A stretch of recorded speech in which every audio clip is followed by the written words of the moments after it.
നമസ്കാരം പ്രിയപ്പെട്ടവരെ, എൻ്റെ ഇന്നത്തെ ആദ്യത്തെ വീഡിയോ ഇന്നലെ തൃശ്ശൂരിൽ നടന്ന നേഴ്സുമാരുടെ അവകാശ പ്രഖ്യാപനവുമായി ബന്ധപ്പെട്ടാണ്. ആ വീഡിയോയിൽ എൻ്റെ പ്രസംഗം ചെറുതായി സൂചിപ്പിച്ചിരുന്നു. 4 മിനിറ്റ് മാത്രമേ ഞാൻ പ്രസംഗിച്ചിരുന്നുള്ളൂ.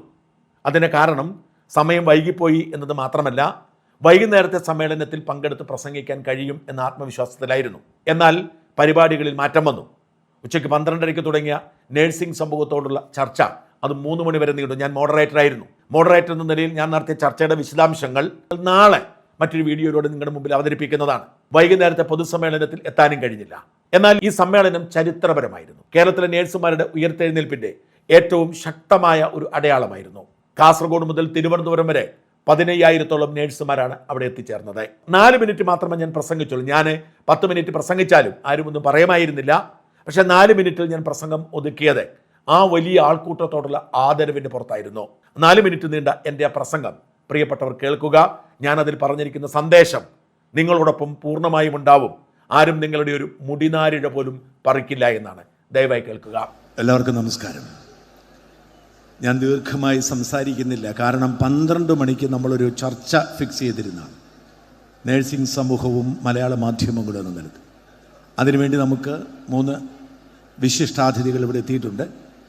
ഞാനതുകൊണ്ട് പ്രസംഗിക്കുന്നേ ഇല്ല. എന്നെ സംബന്ധിച്ചിടത്തോളം UNA മീറ്റിംഗ് എന്ന് പറയുന്നത് എൻ്റെ കുടുംബത്തിൻ്റെ ഒരു യോഗം പോലെ.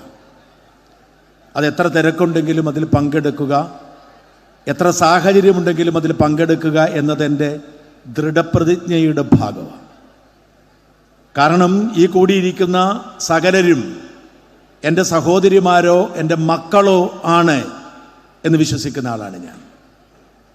നിങ്ങൾ അനുഭവിക്കുന്ന ബുദ്ധിമുട്ടുകൾ അന്തസ്സായി ജീവിക്കാൻ നിങ്ങൾ ആഗ്രഹിക്കുമ്പോൾ അതിനോട് തലതിരിഞ്ഞു നിൽക്കുന്ന മാറി മാറി വരുന്ന ഭരണകൂടങ്ങളുടെ ഭീകരത, അത് ജനങ്ങളുടെ മുമ്പിൽ നിരന്തരം വിളിച്ചു പറഞ്ഞുകൊണ്ടിരിക്കുന്ന വ്യക്തിയാണ് ഞാൻ. അതുകൊണ്ട് തന്നെ ഞാൻ ഈ പരിപാടിയിൽ പങ്കെടുക്കരുതേ എന്ന് ആഗ്രഹിക്കുന്ന ഒരു ഭരണകൂടം ഈ നാട്ടിലുള്ളത് കൊണ്ട് അവർ ഇന്ന് ഞാൻ പങ്കെടുക്കാതിരിക്കാൻ ചില ആസൂത്രണങ്ങളൊക്കെ ഇന്നലെ നടത്തിയെങ്കിലും അതിനെ ദൈവാനുഗ്രഹത്താൽ അതിജീവിച്ച് ഇവിടെ എത്തി നിങ്ങളെ കാണുമ്പോൾ എനിക്ക് സന്തോഷമുണ്ട്. കാരണം നിങ്ങളിവിടെ എത്തി നിൽക്കുന്നത് 40,000 രൂപ, അതായത് 1,333 രൂപ ഒരു ദിവസം പണിയെടുക്കുന്നതിന് വേണം എന്ന മിനിമം ആവശ്യത്തിനാണ്. ആ ആവശ്യത്തിൽ എന്താണ് അന്യായമായി ഉള്ളത്? ഇവിടെ കൂലിപ്പണിയെടുക്കാൻ വിളിക്കുന്ന ഒരാൾക്ക് നമ്മൾ 1,350 രൂപ കൊടുക്കണം. നമുക്കവരെ കിട്ടാൻ പോലുമില്ല. ഈ നാട്ടിൽ ഒരാൾ ജയിലിൽ കിടക്കുകയാണെങ്കിൽ 667 രൂപ കിട്ടും. ഒരു ജയിൽ പുള്ളിക്ക് കൊടുക്കുന്ന തുക ഇവിടെ ഇരട്ടി വേണമെന്ന് ആവശ്യപ്പെടാൻ കോടിക്കണക്കിന് രൂപ ലാഭമുണ്ടാക്കുന്ന പഞ്ചനക്ഷത്ര ആശുപത്രിയിലെ മുതലാളിമാർക്ക് പറ്റില്ലെങ്കിൽ അവരെ കൊണ്ട് പറ്റിക്കാനാണ് ജാസ്മിൻ ഷായും UNA നിങ്ങളും ഇവിടെ ചേർന്ന് നിൽക്കുന്നത്. അവർക്കൊപ്പം നിൽക്കാനാണ് ഞാനും വന്നിരിക്കുന്നത്.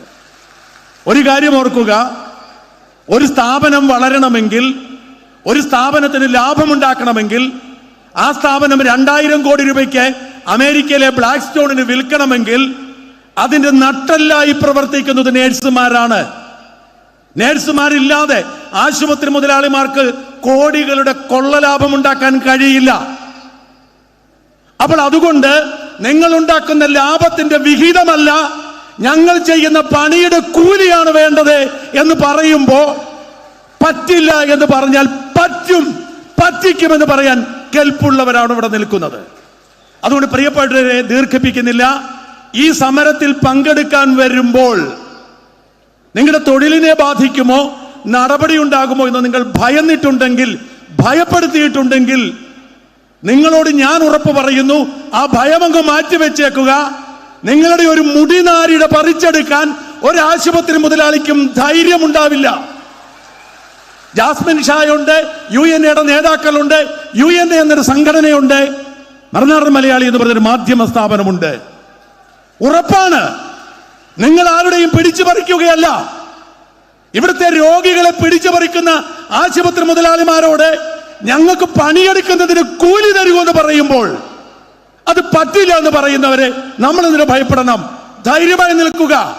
നിങ്ങളോടൊപ്പം ഞങ്ങളുണ്ട്, ഈ സമൂഹമുണ്ട്, 10-25 ലക്ഷം പേരെ സ്വാധീനിക്കാനുള്ള ശക്തി നിങ്ങൾക്കുണ്ട് എന്ന് നിങ്ങൾ ദൈനംദിനം തെളിയിച്ചു കൊടുക്കുന്നു. അതുകൊണ്ട് നിങ്ങൾ പറയുന്നിടത്ത് വരും.